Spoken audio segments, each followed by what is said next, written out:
Guys,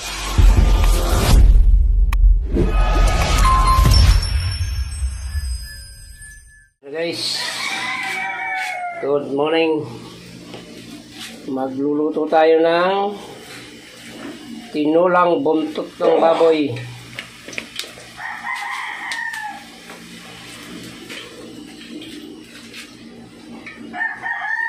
Hindi ako masyadong guys, hindi ako masyadong mahilig sa sa manok.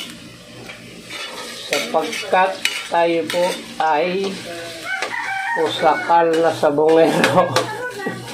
Kaya hindi po ako masyadong mahilig sa manok. Tapos hindi naman ako kumakain ng mga karne na lahat ng karning may sungay, hindi po ako kumakain, or lahat ng karne na karning manggo, hindi po tayo kumakain.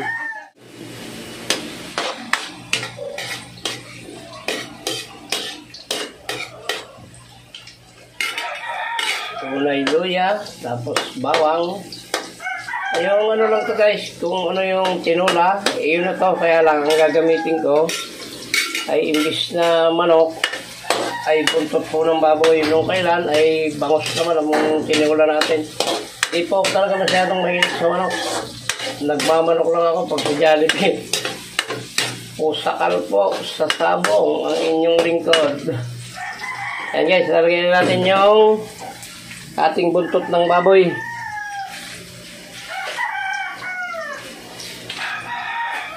Ayan na,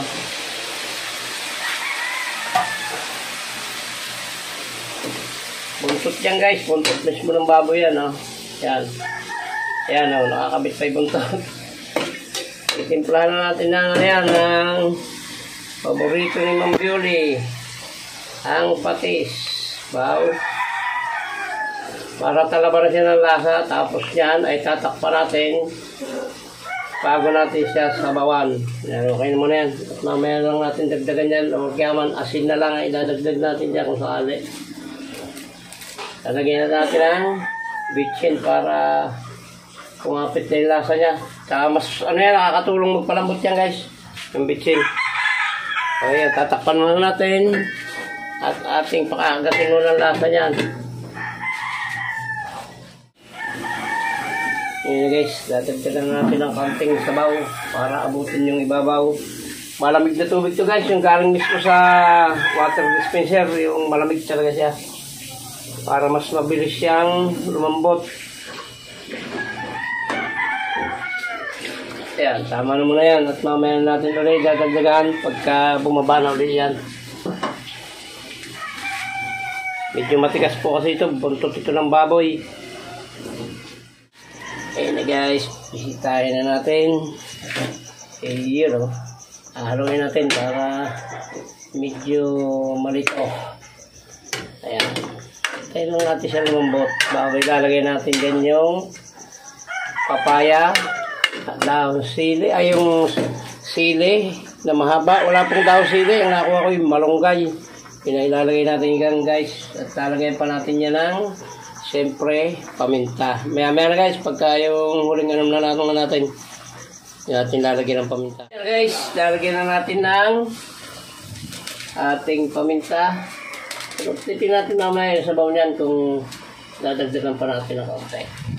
At siyempre, lalagyan natin ng Ginissamix. Mas makabilis sa mix ako guys, kaysa sa ayaw ko nung magic sarap. Iyon, mamaya-maya ilalagay natin yung papaya. Ayan guys, lalagay natin yung papaya. At ang kaluluya natin lalagay dyan yung malunggay at saka yung sili. Ayan guys, ilagay ko na yung papaya. Ang lalaki ng hiwa, ang lalaki ng gayat. Ayan, malambot na po kasi yung malambot na yung baboy, mahuli yung papaya. So ayan, mamaya natin lalagay yung siling mahaba at saka yung malunggay. Saka natin titikman or dadagdagan pa ng kaunting sabaw. Ayan, tinulang buntot ng baboy. Malunggay at sili. Ayan, wala na tayong ibang ilalagay dyan. Titikman na lang natin yan guys kung panama na yung lasa niya, yung alat at saka yung linamnam niya kung ayos na. Takpan muna natin saglit para maluto yung malunggay tsaka yung sili. Ayan na guys, titikman na natin yung ating tinulang buntot ng baboy.